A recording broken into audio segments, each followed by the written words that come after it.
salaamaaleykum nuyuwaat naa leen baax di leen ziar di leen jox seen wàccuwaay baax a baax nekk si yitte yi rek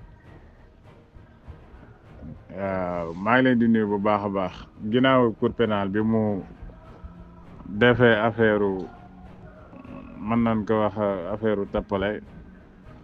ndaxte li naan lu ni fàng kenn du ko jeex ba tax mu ñëw indi nii Benyamin Netanyahu ak ancien ministre de la défense Yoav Gallant fu leen fekk na leen jàpp ginnaaw loolu bi mu amee daal ñoom ñëpp ñoo ngi koy naqarlu ñoom ñi nga xamante ñoo bokk ci gouvernement bi comme chef de cabinet premier ministre Benjamin Netanyahu génn na wax ak ministère bi yor wàllu étranger ñu naan ko Gideon Saar génn na wax aussi tamit ministère bi yor wàllu sécurité nationale bu Israël aussi tamit génn na wax ministère bi yor wàllu défense ñu naan ko bu Israël ñu naan ko génn na ñaawlu teg ci ay kàddoom aussi tamit ancien ministre de la défense membre cabinet bu guerre bu bi ñu naan Benny Gantz moom tamit génn na ñaawlu li nu teg Benjamin Netanyahu ak Yoav Gallant aussi tamit ministère bi yor wàllu finance bu Israël génn na ñaawlu li nga xamante ni cour pénal teg na ko Benjamin Netanyahu aussi tamit ministère bi yor wàllu transport aussi tamit génn na ñaawlu loolu aussi tamit ministère bi yor wàllu logement bi aussi tamit génn na ñaawlu ko ni administration yu maanaam daal gars yi doon soxor li nu teg Benjamin Netanyahu ak Yoav Gallant teguñu ko fenn aussi tamit ñoom dañ nekk benn ndaxte ku nekk boo bëggee jaar li mu wax day gudd moo tax ñii ni instant bi ñun dañ nekk benn réew boo xamante ñun ñëpp dañuy ciblé pour faagaagal nu aussi tamit am na ministère yu génn ni dañ war a li ñu war a def sax mooy Jordanie ak yëpp lañu war a jël boole ko ci Israël benn yoon aussi tamit am na ñoo xamante ni génn na ni CPI tekkiwul dara dañ takk ay bëtam la fait que mu jël lii nii maanaam décision bi mu jël nii mais nag comme ni ma ko waxee woon rek ñoom njiitu juif yi bi ñuy def ndaje biir Washington invité wuñu ci Benjamin Netanyahu comme ni ma ko waxee woon rek noonu la demee fii ndaxte ñoom waxoon naa ni li tax invité wuñ ko mooy que ni bu fekkee dañ ko invité danaan Benjamin Netanyahu li muy def ñoom ànd nañ ci ba tax na bépp population juif bu nekk ci àdduna bi dafay am problème loolu moo tax daal ñu doon def lu mel noonu pour daal wan àdduna bi ni Benjamin Netanyahu génocide yi muy def ñoom ànduñu ci ba tax ñoom ñu bañ ko invité ci ndaje boobu aussi tamit noonu lay demee ci cour pénal international mën nañ wax ni bu fekkoon ni neexul États-Unis lii du am mais lii lépp lu nu waxtaane la ba pare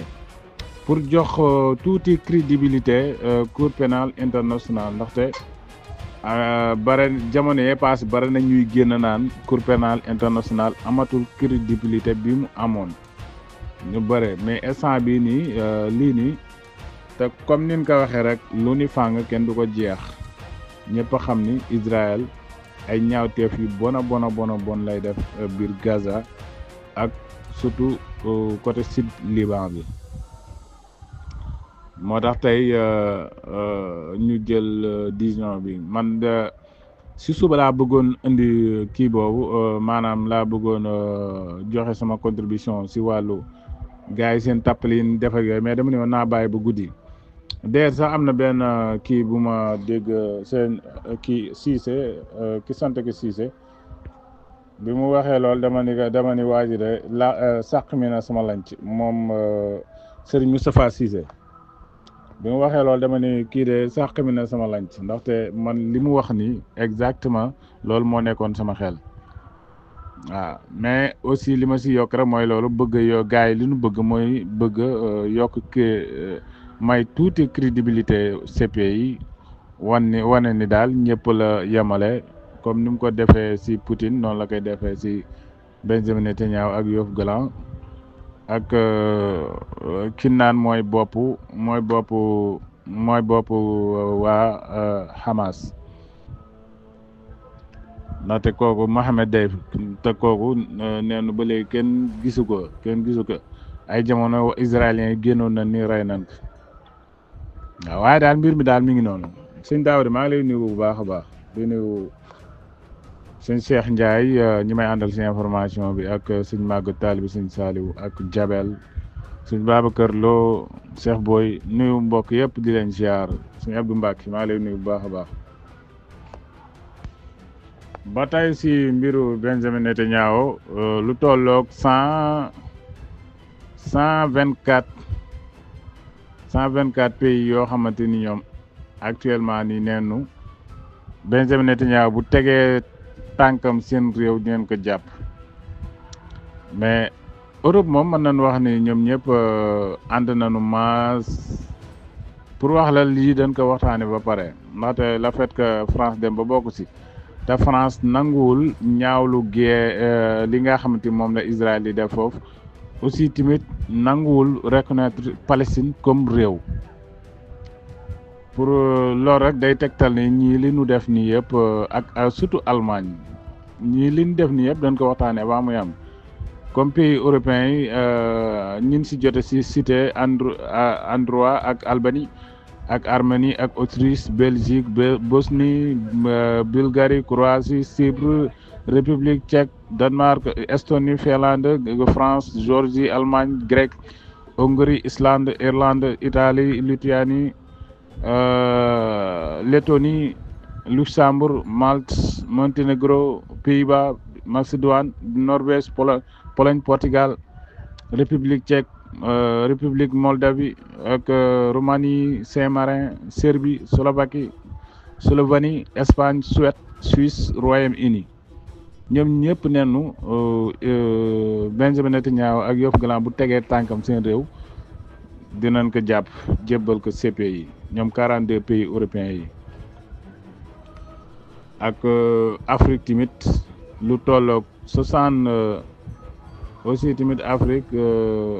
tamit lim nañ ko ak ba si Asie Pacifique bi ñoom ñëpp ak Amérique latine bare na pays yëpp pays yi amoon solo daal mooy ñi nga xamante ni ñoo nekk Europe ñi nga xamante ni ñoo gën a nekk gaañ Benjamin Netanyahu pour wax la affaire bi daal man comme ni ma koy waxee rek loolu waxtaanee la ba pare daal ndaxte ay bare na ponkal yoo xamante ni lu Israël def ànd nañ si ndaxte ñoom ñii ku si mel ne France Allemagne ñii ñëpp ñoom ñoo koy jox arme Israël ñoo koy jox arme kon tey buñ demoon bay CPI di teg daan ñoom ñi war nañ si bokk ndaxte ñoo koy financé États-Unis ay Royaume-Uni yëpp tey Israël bu demee bay jàkkaarloog Hamas ak Hezbollah ginnaaw yàlla ñoom ñii ñoo ko dooleel si ay militairement ak armement ak tout mais lii yëpp dañ koy def pour lëndëmal xelu àdduna bi mais léegi àdduna bi dara nëbbootul ba tax na tappale yu nu mën a def borom xel yi dinañ xam ne lii ay tappale la mais li ñuy def gëmunu ko li ñuy wax gëmunu ko. ba tey bokk na ci information yi neen Vladimir Poutine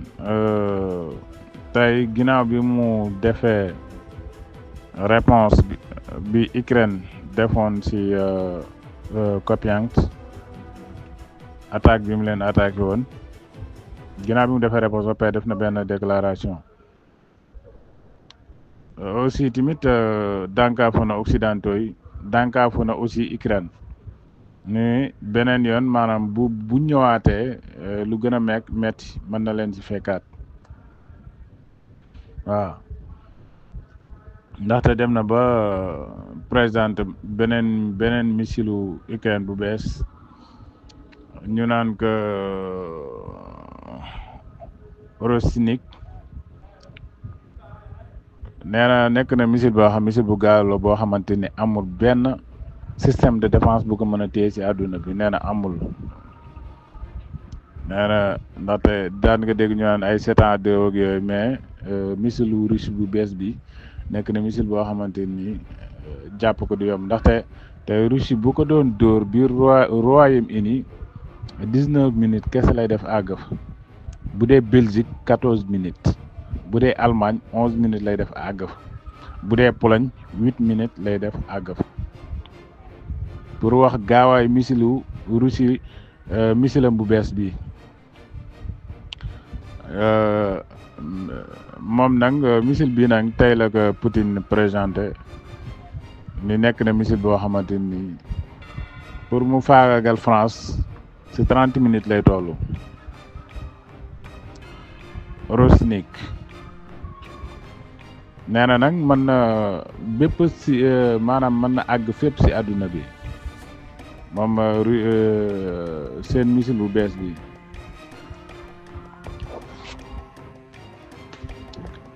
ba tey bokk na ci information yi moom Zelensky nee na Poutine dafa utiliser Ukraine comme terrain entraînement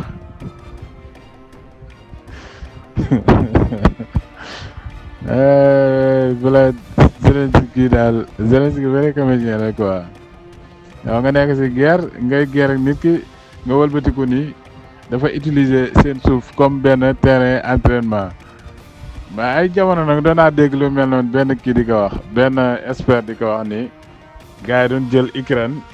muy Europe ak maanaam Europe ak ay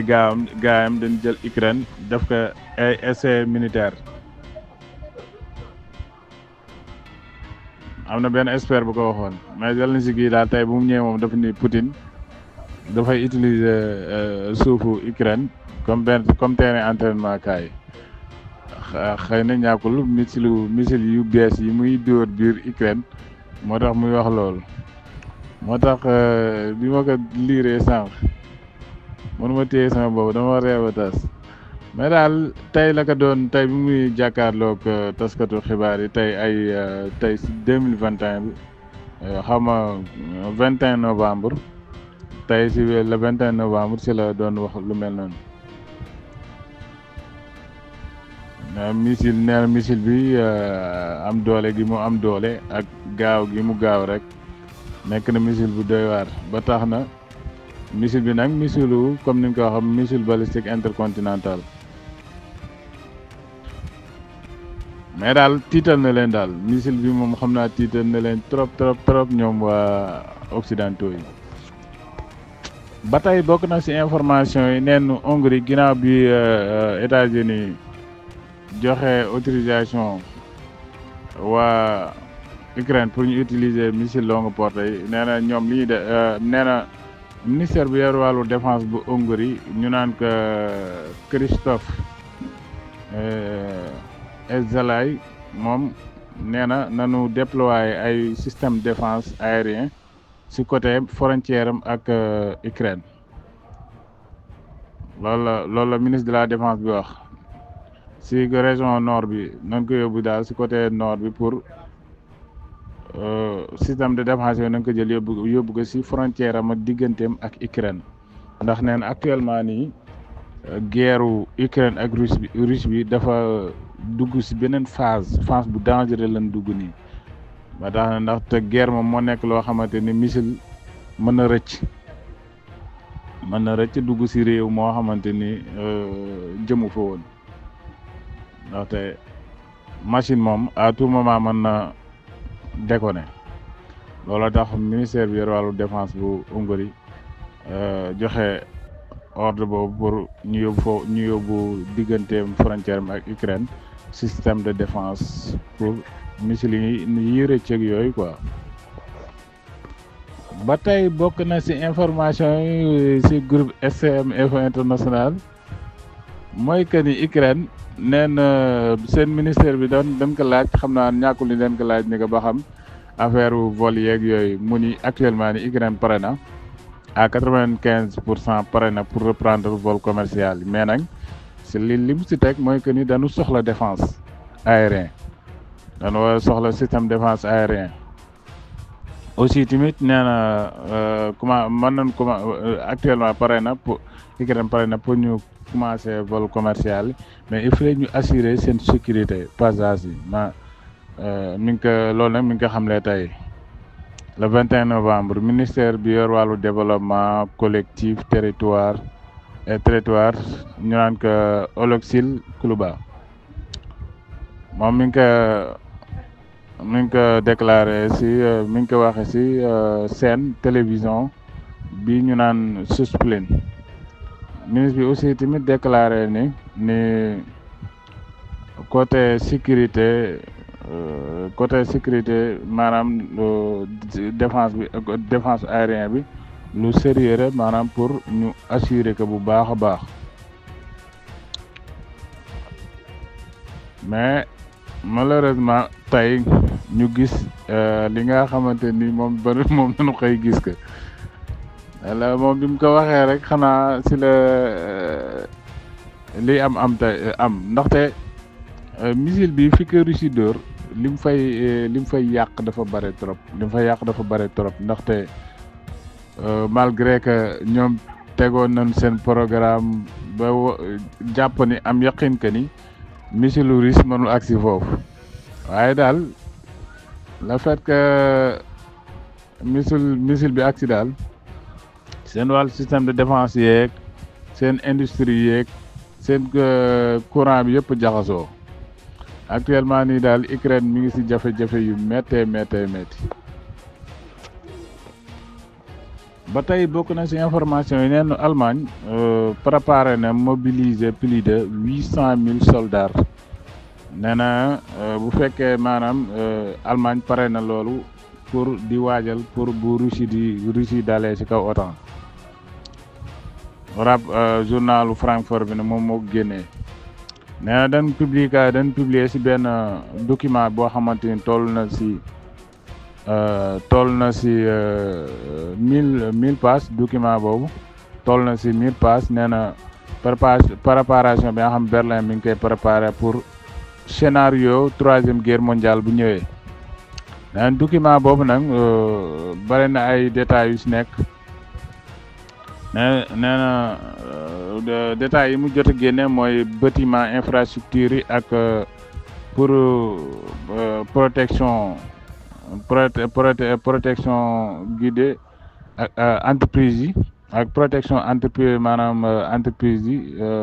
ñu protéger leen ay système de défense ak yooyu aussi tamit civil yi manière réagir cas menace maanaam bu fekkee ni menace dafa am bu sérieux nee na instant bi citoyen ñoo ngi préparé wu pire scénario ndaxte ñoom Allemagne ay jamono am na ay documents yu fiitroon que ni Allemagne mi ngi préparé ndaxte 3e guerre mondiale day am entre OTAN ak Russie ndaxte OTAN bu dalee ci kaw Russie rek mooy que ni yeneen réew yi ñëw nañ jàppale Russie Politico aussi tamit wax na ni rapport boobu laal na Suède Norvège ak Finlande ñoo ñëpp impliqué woon nañu ci document boobu ndaxte ñoom la Russie gën a jege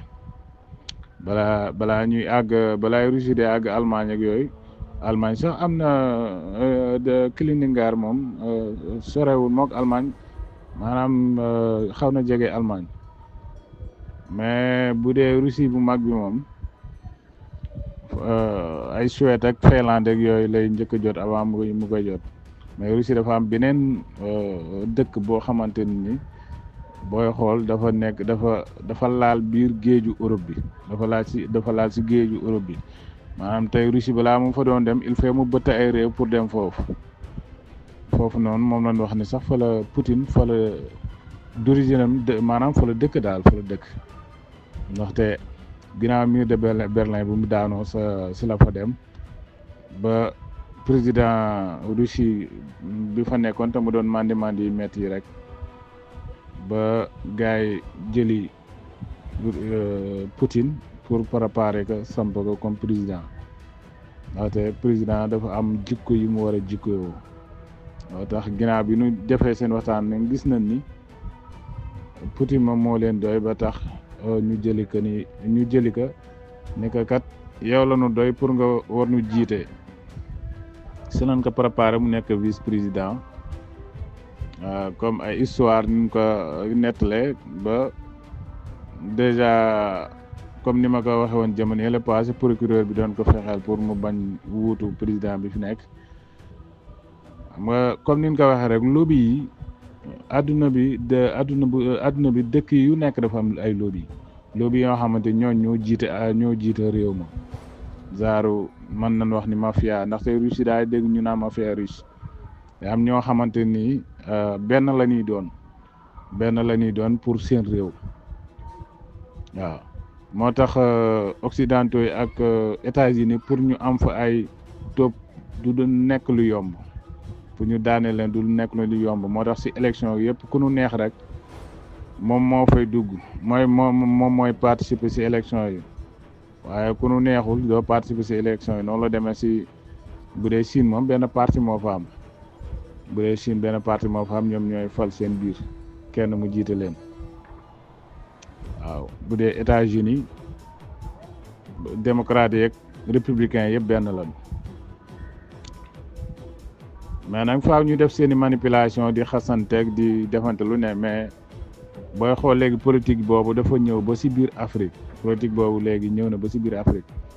dangay gis dañuy saagante ñoom politiciens yi di waxante lu ñaaw mais au fond ñoom ñëpp benn lañu balaa nga koy xam kenn am problème wala kenn am ku wàññeeku si moom wala affaire yooyu mais adduna bi daal noonu lay doxee ba comme ni nga kiiwu Russie bi sax moo tax ma jàll ba côté boobu ba tey bokk na si information ministre de la défense bu Russie nee na ñoom daaneel nañu tey seen système de défense yi daaneel nañu deux missiles britannique yi bii ñu naan SM-102 nag dafa nekk missile boo xamante dafa am uranium moo tax bokkoon na si Russie sax doon menacer britannique yi pour ñu bañ ko jox waa Ukraine mais actuellement nii ñoom ñoo ngi koy utiliser si guerre bi ba tax na neenoon tey Ukraine door na si 2 biir Russie mais seen système de défense yi doon ko wàccee aussi tamit neenu wàccee nañu 6 roquettes HIMARS ak 67 drone nee na lépp ñoo ngi ko lancé biir Ukraine même temps aussi tamit si noonu si la neenu Ukraine mi ngi laaj Joe Biden pour mu autoriser que muy utiliser beneen missile américain ñu naan ko Tomahawk nee na missile bii nag maanaam yore nañ ko mais joxuñu leen autorisation pour ñu ko utiliser biir Russie te tamit beneen missile bi rek la leen États-Unis missile la leen autorisé te missile boobu li muy daw ay 300 kilomètres mais missile bi ñu naan Tomahawk moom dina daw 450 ba 2500 kilomètres moom missile bi léegi ukrainiens yi ñoom ñoo ngi demandé pour Joe Biden autoriser leen ñu mën ko dóor biir Russie ba tey bokk na si information yi moom Valery Zaluzhny ancien chef de commandement bu Ukraine bi ko Zelensky wàccee da koy yóbbu mu nekk ambassade bu Ukraine biir Royaume-Uni moom nag dañ doon def benn entretien ak moom par téléphone moom ngeen gis noonu si maanaam par vidéo si noonu si la def déclaration ni autocrate yi ñoom ñëpp ay jàppale Russie ba si nee na ku nekk xam na ni nekkul ni si la wax ni de guerre mondiale bi mu commencé yàgg na si la wax ni aussi ndaxte guerre bi mu commencé ak léegi Iran si la envoyé ay drone Shahid aussi tamit Corée du Nord jox na ay missile balistique yoo xamante ni Corée du Nord lañ ko defaree te Russie di ko frappé biir Ukraine si noonu si la wax ni il fallait ngeen soyez honnête il fallait ngeen wax ngeen nekk nit ku dëggu ndaxte maanaam daal yooyu yëpp le fait que Russie di utiliser ay missiles balistiques yu Corée du Nord yi ak kiiwu Shahed yi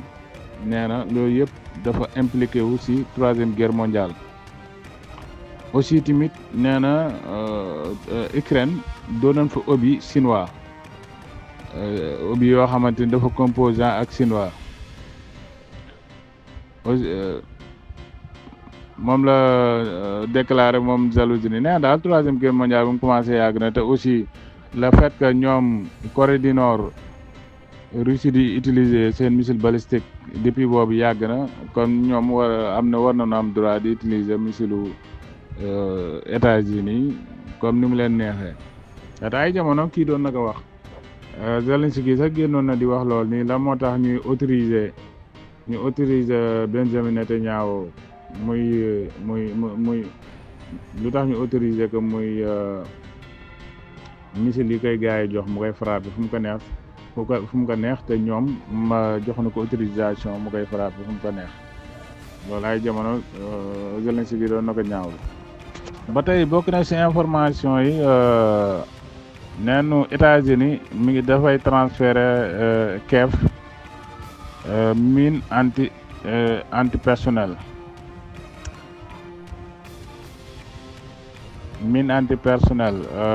léegi maanaam bu njëkk daf ko bañoon jox mais léegi neenu pare na pour jox ki wax loolu nag mooy New York Times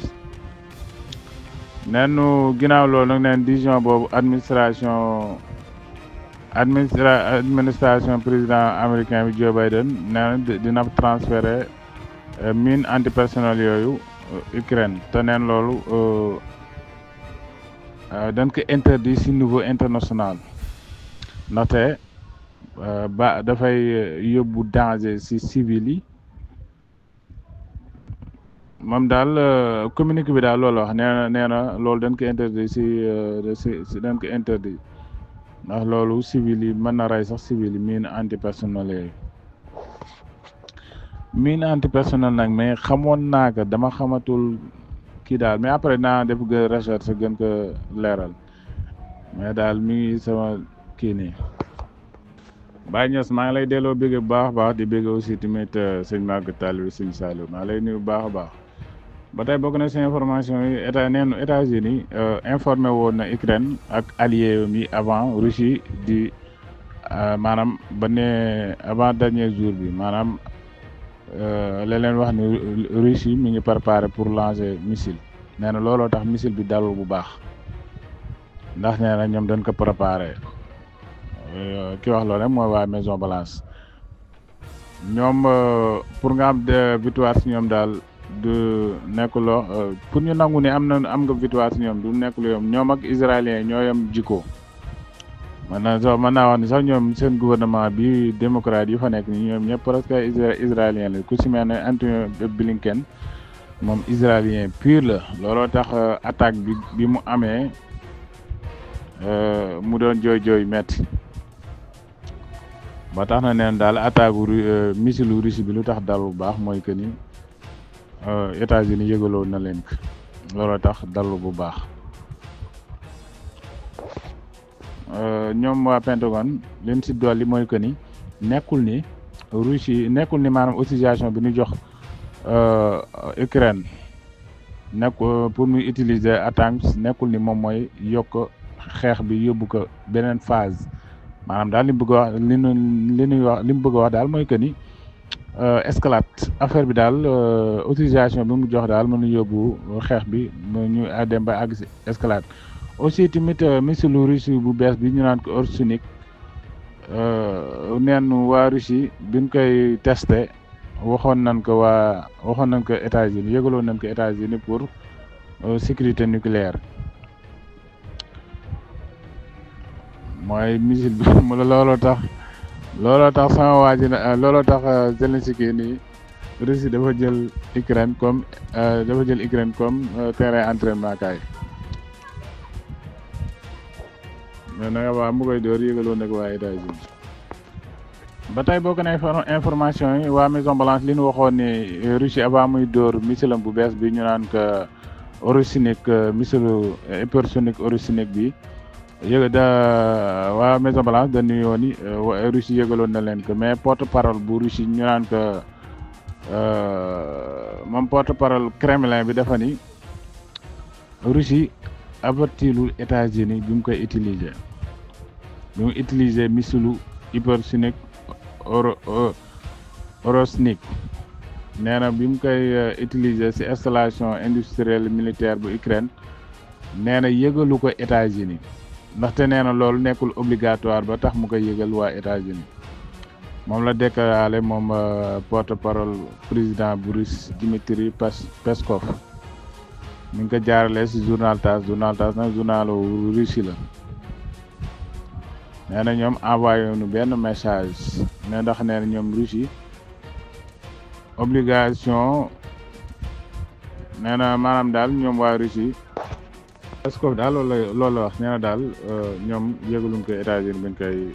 biñ koy dóor ci industrie militaire yu Ukraine ba tey bokk na ci information yi neenu Russie dafa avertiser occidentaux yi ni bu fekkee ni maanaam beneen dafa ñëwaat ñoom dina maanaam joxe ne autorisation pour ñu frapper base militaire yi nekk biir Europe surtout base OTAN yi nekk biir Europe moom ngeen di gis noonu ci biir Europe mooy tupp ngeen di gis yëpp ay base OTAN la ñoo ngi Turquie ñoo ngi Grèce ñoo ngi Espagne ñoo ngi France ñoo ngi Allemagne ñoo ngi Norvège ñoo ngi Estonie ñoo ngi Lituanie ñoo ngi Pologne ñoo ngi République tchèque ñoo ngi Roumanie bare nañu daal fi nekk ci Europe Russie daal nee na maanaam am na information bu ma gisoon sax ñu ne Poutine joxe na autorisation pour ñu frapper base militaire OTAN yi ay jamono am na benn journaliste Russie bu ma déggoon muy wax lu mel noonu ni bu fekkee ni Russie dafa frapper base OTAN yi tamit du mujj fenn ndaxte États-Unis OTAN du tax mu jaay boppam ndaxte bu duggee ci guerre tamit moom du nangu perte mais Russie tamit du mas a nangu perte ak lu ko ci mën a fekk. ba tey bokk na ci information yi ci groupe SM Info International mooy nee na États-Unis avertissé waat na États-Unis avertissé waat na Russie nee na lancement missile yi nga xamante ni Russie mi ngi koy lancé amul benn décisif politique bu mu mën a def amul benn effet décisif politique bu mu mën a def maanaam daal li mu bëgg wax mooy que ni loolu missile yooyu muy envoyé du tax jàmm mën a am Washington moo wax loolu envers Ukraine nee na États-Unis dina continuer di jox yeneen paquet d'armes Ukraine aussi tamit mi ngi nee na États-Unis mi ngi gën a liggéey ñoom waa Maison Blanche ñooy wax lool nee na États-Unis mi ngi gën a liggéey di accélérer jox yeneen armes yaa xamante ni war na ko jox Ukraine nee na mu ngi liggéey pour mu gën a gaaw loolu Maison Blanche déclaré aussi tamit nee na amul benn sens ñuy frapper ay nucléaire rek yooyu Maison Blanche moom moo xamle loolu tey. ba tey bokk na ci information yi neenu Russie missile bi nga xam doon na ko biir Ukraine nee na médias occidentaux yi ñu bëri waxtaan nañ ci ak déclaration bi nga xamante ni Poutine def na ko surtout missile hypersonique intercontinental bi ñu naan orosinique nee na actuellement nii cours de chômage bi mën actuellement 3e guerre mondiale nee na ñoo ngi jëm 3e guerre mondiale nee entre temps réunion bi nga xamante ni waroon na am ci maanaam député yu Rada yi maanaam député yu Ukraine yi dañu waroon def benn daje biir dañu waroon def benn réunion ci Rada nag ci Sénégal mooy Assemblée nationale mais nee na loolu dañ ko mujj annulé ndaxte raison sécurité bi moo ko war ak menace missile Russie yi ne looloo tax ñu mujj ko pousse ba mois de décembre. waaw mbokk yoo xam naa fii laa leen di tàggoo di leen wax ni jàmm ak jàmm ba suba ak jàmm incha allah. information bi la ni naa ko jàllale soog a tëj mooy que ni moom lañu jeexle xam naa Vladimir Poutine dafa autorisé pour ñu frapper cible yu pays yu européens yi mooy sànq li ma cofoon mais Vladimir Poutine président bu Russie nee na tey attaque missile américain bépp attaque missile américain wala britannique bu amaat contre fédération bu Russie si ñaari fan yii nii ñu jëm nee na dàqul pour frapper pays base yi nga xamante ni base OTAN yi nga xamante ni ñoo nekk si biir kii